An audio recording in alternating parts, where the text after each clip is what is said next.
We're now about 1 year into building our own house on 30 acres in Tennessee, and lately we've been in a fun stage. Of course, it's mostly type 2 fun, but it has been rewarding watching some big items get checked off the list quickly by contractors we hired for spray foam and drywall. But in the last video, I was back to work painting a couple coats with the sprayer, and today we are finally uncovering and sealing the concrete floors.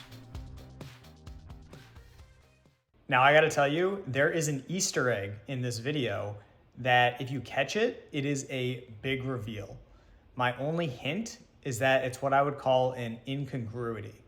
If you think you found it, comment what it is and what you think it means. And in 2 weeks, I'll do the big reveal in the video that I post on August 2nd. So make sure you're subscribed. Of course, the first step to sealing the concrete floors was to remove the coverings and vacuum. You may recall way back last summer when we had the slab poured, we had already planned to keep the natural concrete for our passive solar design. I'll explain a little bit more about that at the end of the video. The plan is to grind and polish. How much more am I gonna like that than if I just sealed it like this? It's so smooth already. When I saw how smooth our concrete guy had made the surface, I decided I could skip the grinding and polishing stage and go right to etching and sealing. And I'm glad to have saved that money, cleanup, and time, because just cleaning the floor without trying to capture all that concrete dust, if I had decided to do the grinding, it was about a 20-hour process. After vacuuming up the accumulated dust and dirt, I started with a regular mopping. I did multiple passes until the water came out pretty clean.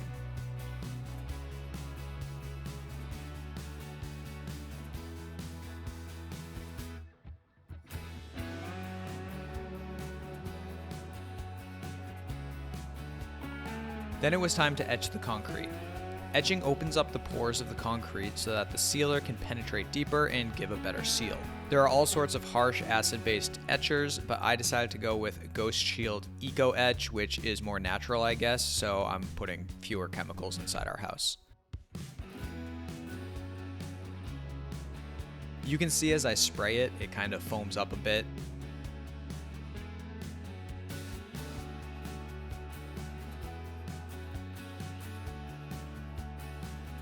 And I sprayed a second time because I didn't seem to go through as much of the etcher as I thought I would, so I thought maybe I wasn't using enough of it. And then I came back with the deck scrubber to try to work it into the concrete really well.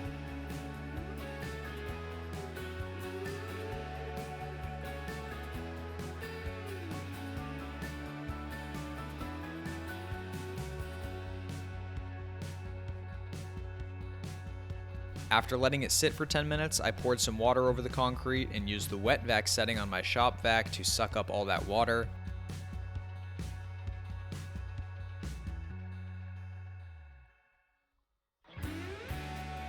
I did multiple rinses and then came back with the mop.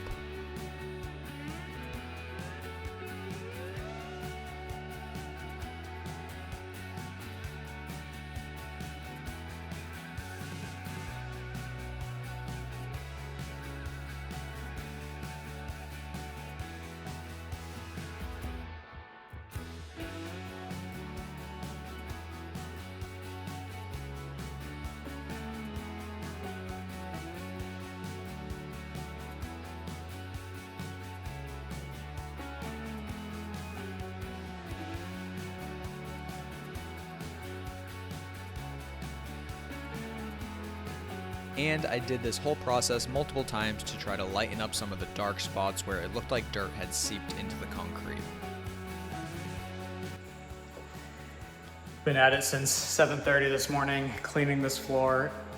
So it's now 5:10. I had to crack a beer because it's not done yet. I still got more to do. I'm gonna go back and do spot treatment over this floor because there's still just too many brown spots and kind of shiny spots. So I think the etcher needs to get into there as well. And so I still got work ahead of me. So what's gonna keep me going is this beer. Oh, and then hopefully tomorrow I can still get to sealing it, but I'm gonna have to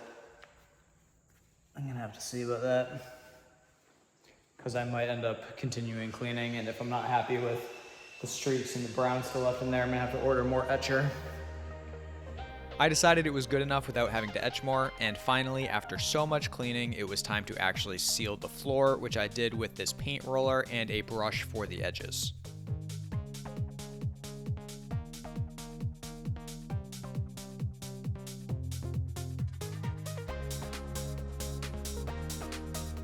We chose this low luster sealer since we didn't want the floors to be overly shiny or reflect the sun into our eyes.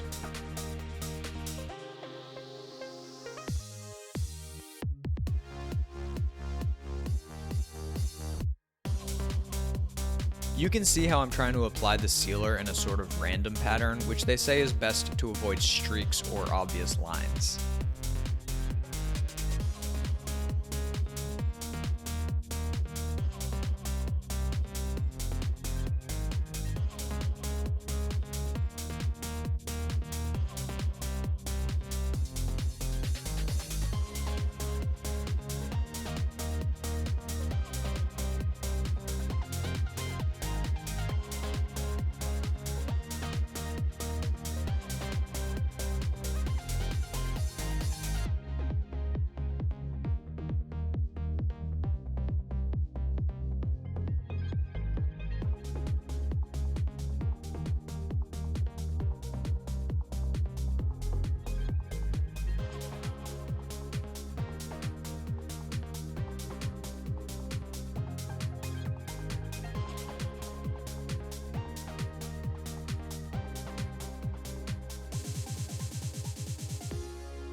So I realized after putting the first coat down that you're supposed to do the second coat within usually like 4 hours, and you can wait up to 24 hours, but then you start risking having to sand. And I've done so much cleaning. I spent like 16, 18 hours cleaning this weekend. I don't want to do any more cleaning after sanding. So I'm like, let me get this done. I just come in here for the night shift and do the second coat. So that's what I'm doing now. And here's how it looks.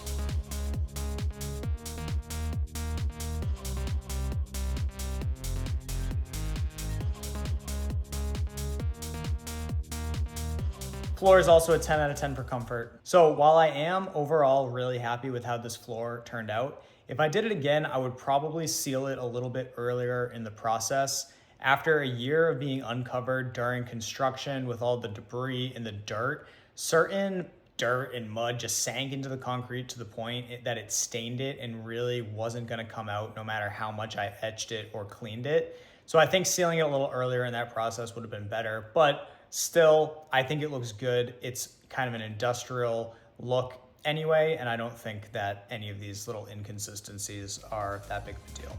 I like it.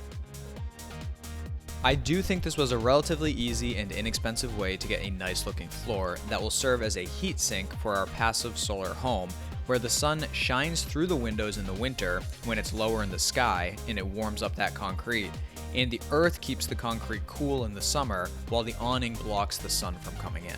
I'm happy to answer any questions in the comments, and please like this video if you found it useful or enjoyable, and don't forget to subscribe so you don't miss that big reveal coming up.